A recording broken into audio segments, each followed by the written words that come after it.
Well, hello there, friend. Welcome back to the Construction Leadership Podcast. I am your host, Bradley Hartman. Now, what you're about to hear, my friends, is a very fun, insightful episode of the Construction Leadership Game Show. That's right. We've done a handful of these over the last couple years.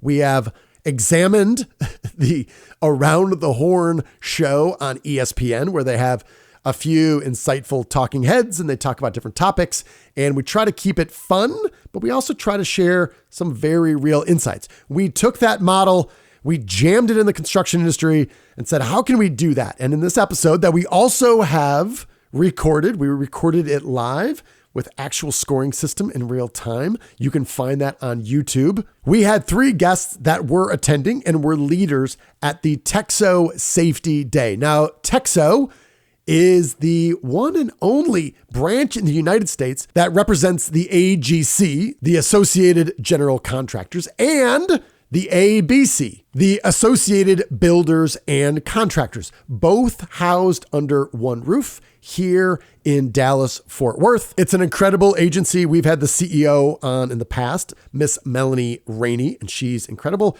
This organization has meant so much to our business and our growth and our enjoyment of working with our clients. It's part of the reason we moved from Chicago to Dallas. Well, every year TEXO hosts a fantastic safety day that brought together almost 300 some safety professionals from the construction industry.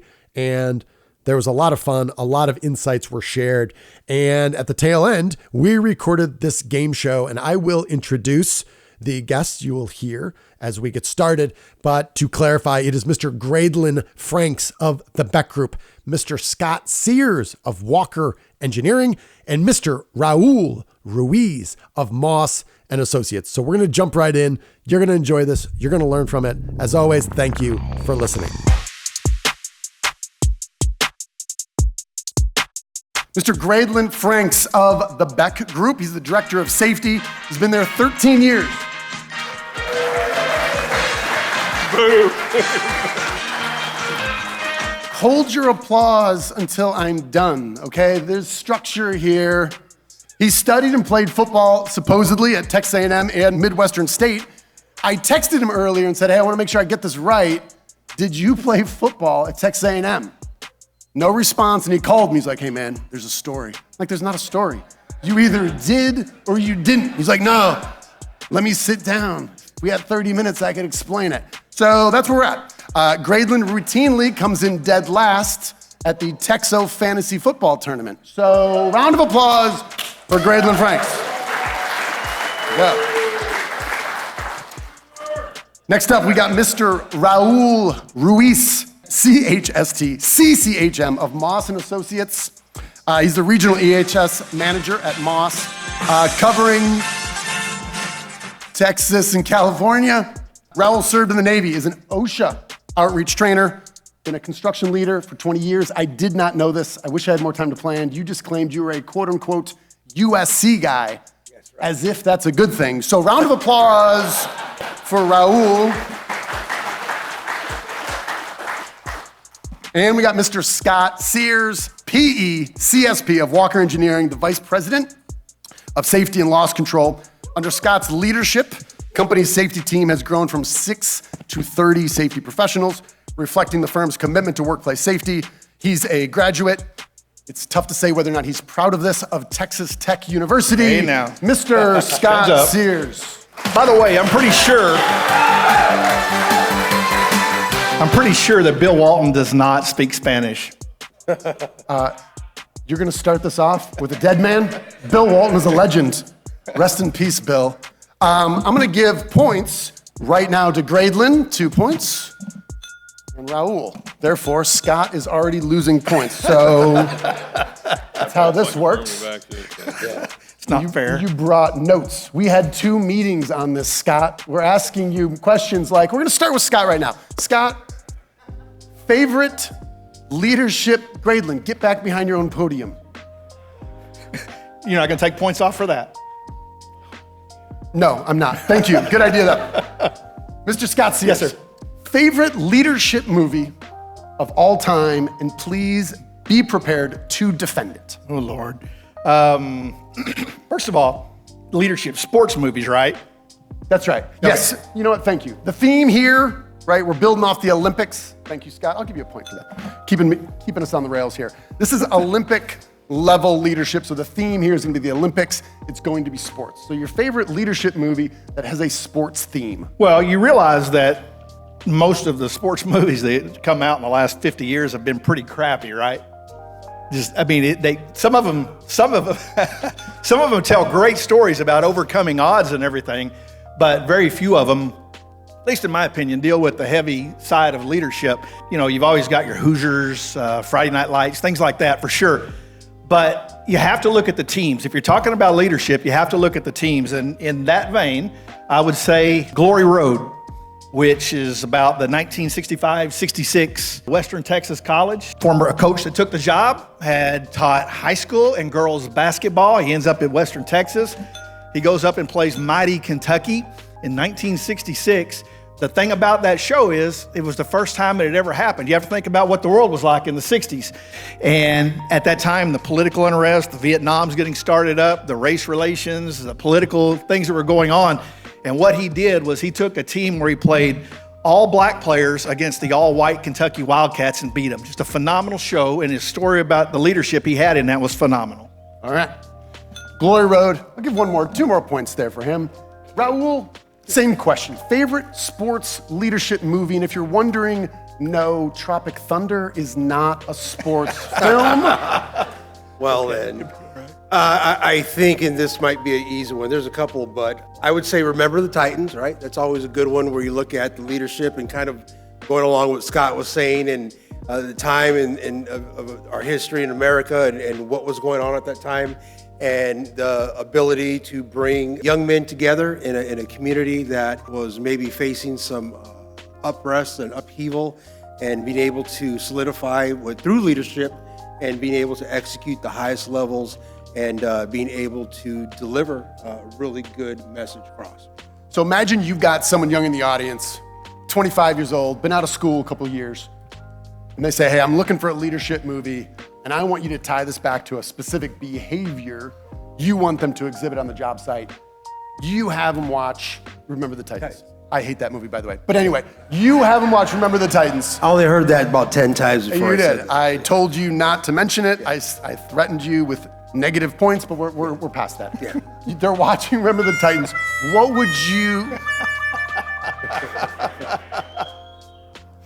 Love it. Love it. Points for you guys in the back. That's good. What behavior would you like them? So they watch the movie, say, hey, this is what I want you to see as a young leader, that you can practice general leadership skills. Doing the right thing in times of adversity. You know, the popular thing to do was maybe play certain people or not play certain people, or give in to the popular opinion was at the time, but standing your ground and making the right decision even when it's not popular. Okay. Gradlin, I'm horrified at whatever's gonna come out next, but why don't you share with me and the audience favorite leadership movie with a sports theme and why? First of all, I think I got cheated because both movies were about diversity, which I should be talking about. So I feel I got cheated there. But I would have to say, if I can't say that, then I'm gonna say Moneyball. Love Moneyball. Why? So Moneyball, to me, when you talk about innovation, you talk about holding to your guns, you talk about holding the line. Here was a movie where a guy brought a system in that ticked everybody off. But he believed in that system, he fought for that system, and he held the line, and that system worked for him. Gradlin, why don't you carry on, and then gentlemen, you just kind of jump in after this.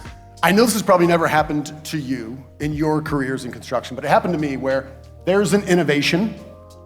This is something we need, it feels right, but then there are some really talented, experienced, tenured people on the team that have no desire to change whatsoever. Now, Billy Bean just kind of fired the old scouting staff, or at least the leader of that, right? What have you learned, and what might be a piece of advice for anyone in the audience now who's struggling with, we need their talent, we want them here, they are a leader, they are resistant to change. how can you help nudge them in the right direction where maybe they're not rowing the boat with you, but at least they're not rowing the wrong way? Sometimes when you bring in a system on, you need that old guard to support. So you have to go to that old guard first. Sometimes you have to get buy-in from them. Sometimes you even have to make it seem like it's their thought and their process to get more buy-in, get more cooperation, because so many of the youth still look up to them. Sometimes it's a little selling, it's a little attitude massaging and everything. So you have to build into that and kind of help keep the old guard there to help lead you. Scott, any thoughts on that?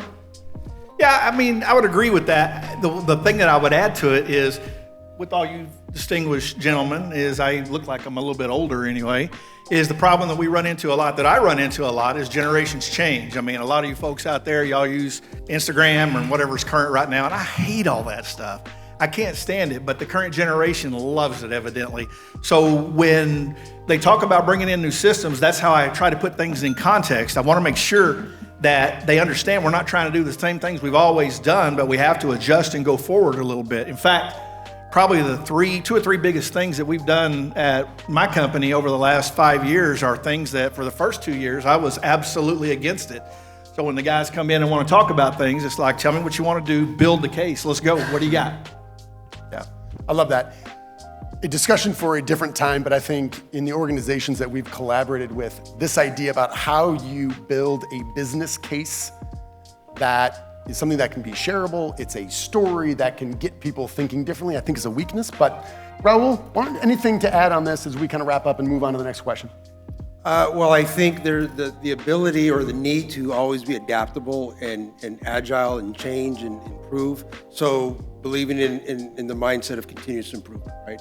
Always verifying and checking, what are we doing right now? Where do we need to change? Where do we need to improve? And sometimes that comes with the need for changing how we do our jobs. Okay, we're gonna stick right here. Next question, which Olympic athlete, past or present, would you choose as your personal leadership mentor and why? That would be a gentleman named Louis Zamperini. He actually ran in the 36 Berlin Olympics. And then World War II started, and he became a prisoner of war for 2+ years in Japan.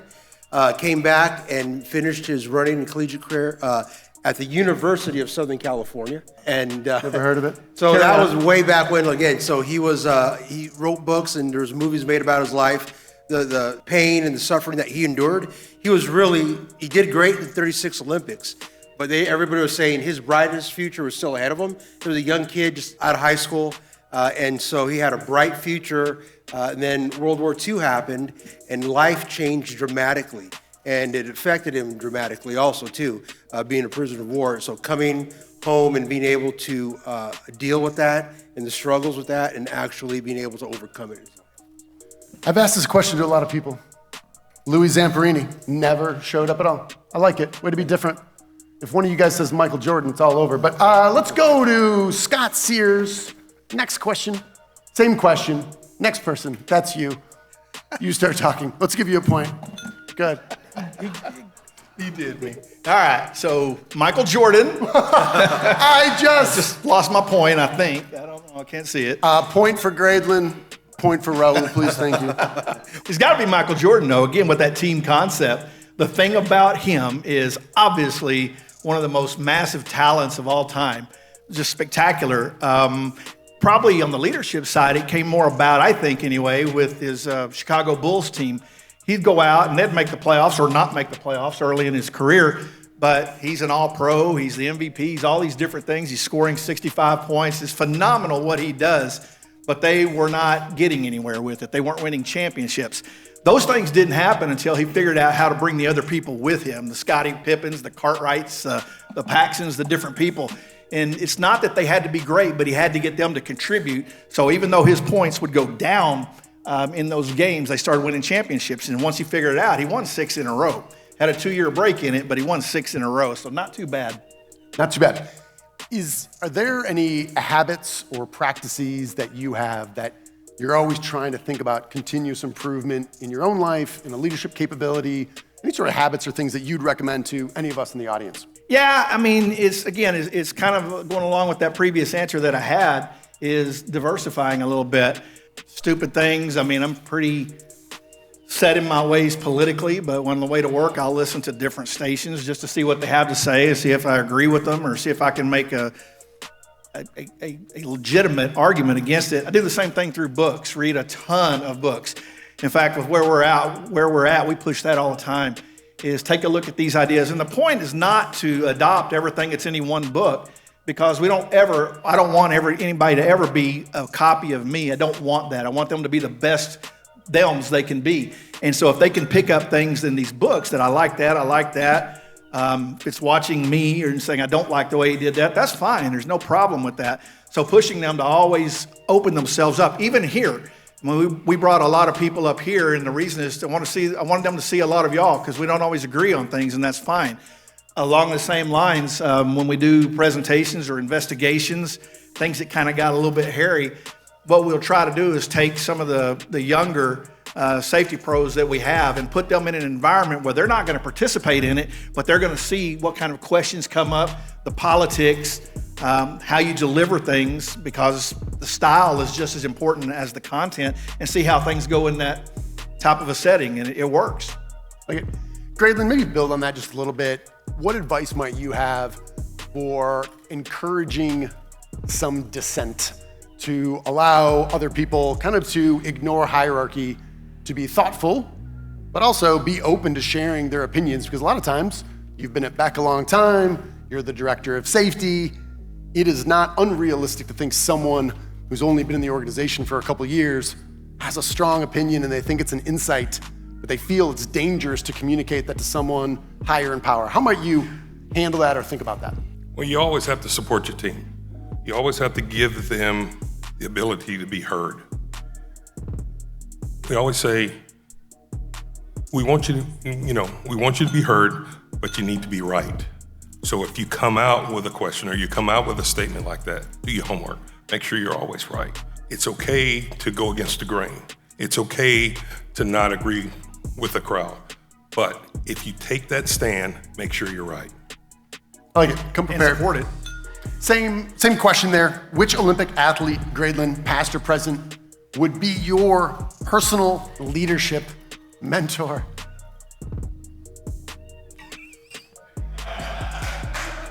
We're all baiting. If you're gonna say Bertier from Remember the Titans, he was not an Olympic athlete. Just go to the next one. No. Bruce Jenner? No, sorry. I'm sorry. No. Ali, Muhammad Ali. Easy question. He's been my hero from day one. Why? Because of his fight for equality, inside and outside of the ring, it was always a statement, this is who I am, love it or like it, I'm going to be me. The things that he went through, the things that he had to pursue, I've always been a fan.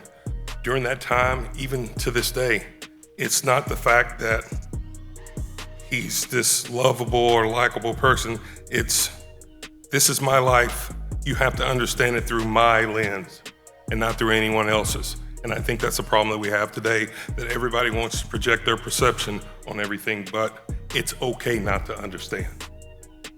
But it's more important to seek understand. I like it. Let's go, Raul, jump back to you here. I had a mentor of mine encourage me to think about early in my career, I think about often. They said, when you think about your performance, think about the 4 Ps. You gotta plan, you gotta prepare, you have to practice, and then you play. And he said, sometimes young people, smart, ambitious, hungry, and older people who have those same attributes, they just wanna play. They just wanna play, and they're not doing that homework. How do you balance the practice part required, self-improvement, training, with the actual playing, which is you on the job site, communicating everything that you do, which is like prime time, when you're playing in that moment? I think a lot of it has to do with self-reflection and seeing where am I maybe lacking at, and I think I know better than anybody else where I fall short or where my strong points might be. And I try to tend sometimes to really focus on where I fall short at, and making sure that I could be ready to go when I need to. So what's the current environment presenting to me? What's the current conditions? What does leadership look for of me? What are my customers on the job site, my frontline workers and my project teams need, and kind of sit back and assess some time for myself and kind of put it all together and say, what do I need to do to get better? Or what I need to do to deliver, the service, and then execute from there.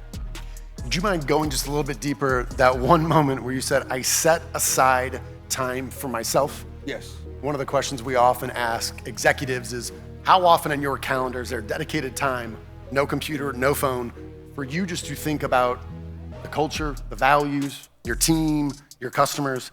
And the most common response we get is laughter. Because you know how busy I am. I don't have time just to sit and think. But for leaders, that's a big part of it. What does your time look like when you just set that aside?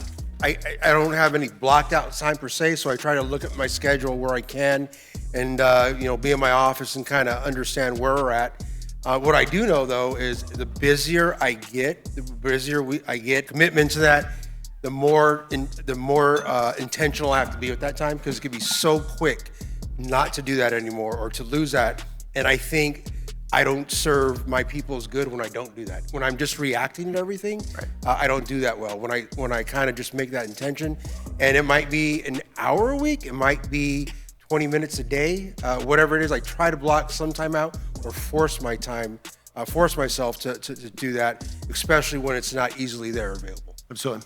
Gradlin, same question here. How do you balance that practice required with self-improvement learning with the actual playing, which is you in front of people really actively leading? Well, I think it begins with work-life balance. You have to have a balance in your life.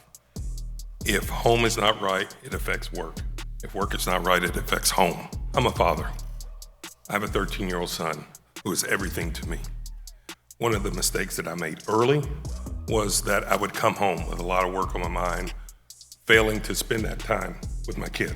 So one of the rules I made was, when I come into the house, I am completely his. I'm off the phone, work is done. There's gonna be some occasions when things happen, but if something happens, I stay in the car until that calls, till everything is done. So when I walk in the house, I'm focused on my family. And I think that's important as a leader, to make sure that your team has that balance as well. Make sure you're checking on not only their work life, but their personal life as well, because they need to know that you're invested in them as well. As much as they invested in you and the company and the time that they give, the Saturdays, the early morning pours, the incidents, going to hospitals, whatever that may be, they need to understand that they're appreciated as well. So I think it's very vital that that balance happens. Well said. Scott, take that any way you want. Also, well said. I think that describes a lot of people in the room. When you're talking about the people you work with and everything, I think both of these gentlemen hit on it already, but the honesty factor is, we talked about that in the first session this morning, is phenomenal. You can't have anything but that if you want to move forward. I have a young lady that works for me, and I wish she was here. She was supposed to be here today, and she's not. And sadly, I made her cry one day because I was a little bit too honest. And she was writing lessons learned for us and everything, and she did a great job at it. And one time she brings one in, and it wasn't good. And, I'm like, okay, how do I tell her this nicely? And I said, you mailed it in. You mailed it in. And she goes, I'm sorry, you think so little of me. And I felt terrible, absolutely horrible with that. But we talk about that, we joke about that a lot now. So it kind of created a dynamic where we can talk about pretty much anything that comes on board. On a personal level, again, well said, the way you said that, the families, if things aren't balanced, you're gonna crash sooner or later.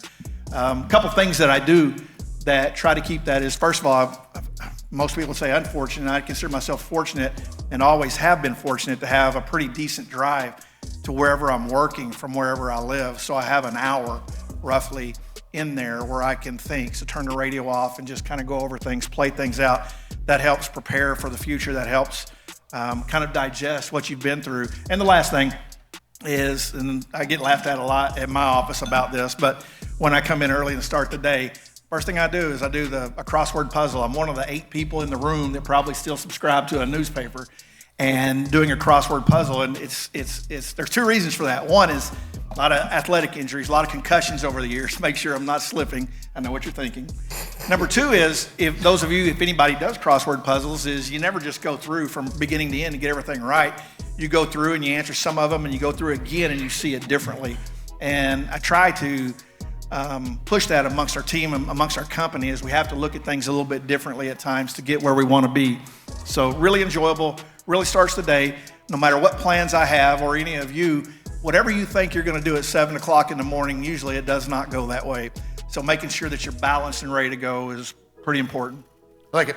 We have 2 final questions here. One is going to come from you. Does anyone here in the audience have a particular question you would like to ask any of these panelists? Or does anybody know if Bill Walton spoke Spanish or not? No. He was a very gifted man. Did you know he went back to law school? I did not. He did. Did he learn Spanish? He Spanish law? 2 points on the ends. Lots of points on the ends. Keep talking. Siempre los bromos como mis español, güey. Entiéndelo. Okay. I don't know what he said, but it didn't go. sound good. He said Bill Walton could speak Spanish. I got a quick little aside here. I want to make sure we thank no. our title sponsor of Milwaukee. Where's my man, Jack? Jack, make your way to the stage up here. So,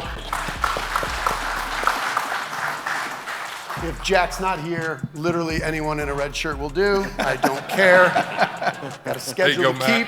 My in-laws, they're aging. They're about 80. So we're doing that move where we're kind of checking them into one of those minimum security kind of active adult condo situations. And they're going from like 2,000 square feet down to 1,000 square feet. And my father-in-law has a whole set of tools. And my job was to make sure that he distributes the majority of them. 9 hammers, they're not all coming into the condo.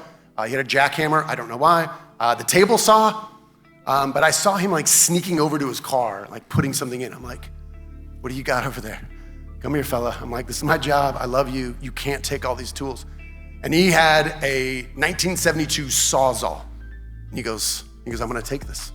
I go, why are you gonna take it?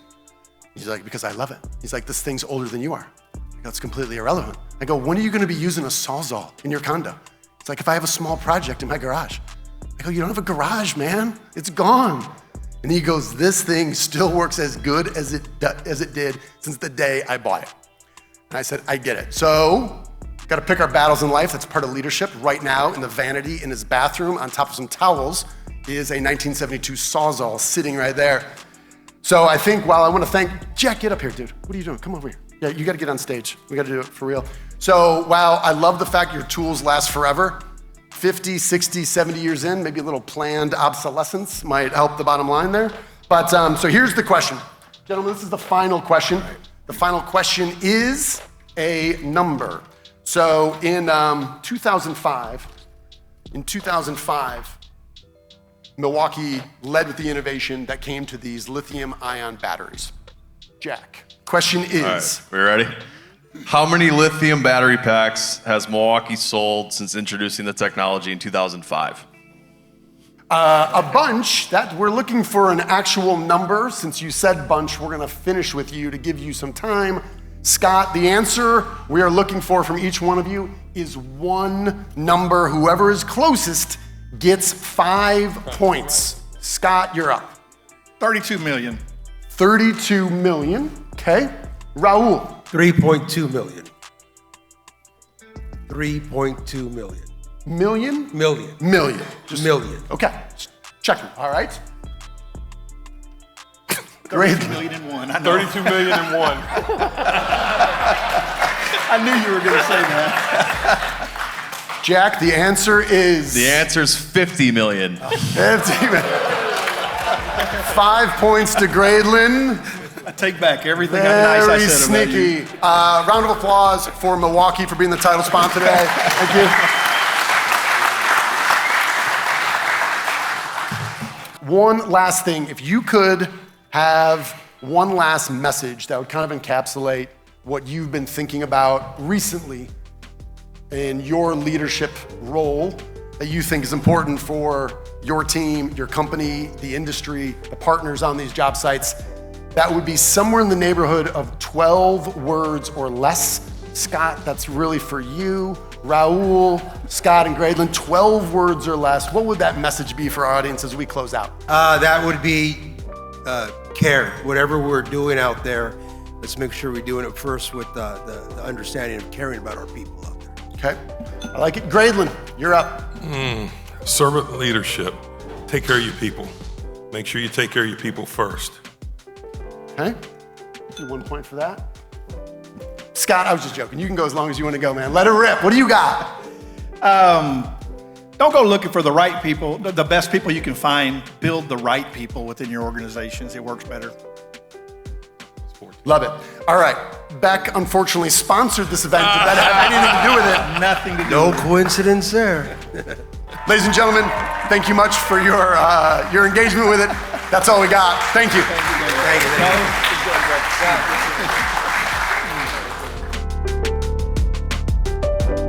All right then, friends, how did that go? Hopefully you enjoyed this unique episode of the Construction Leadership Podcast, as it was the Construction Leadership Game Show. So we are working with a handful of clients as we're looking into 2025 and beyond.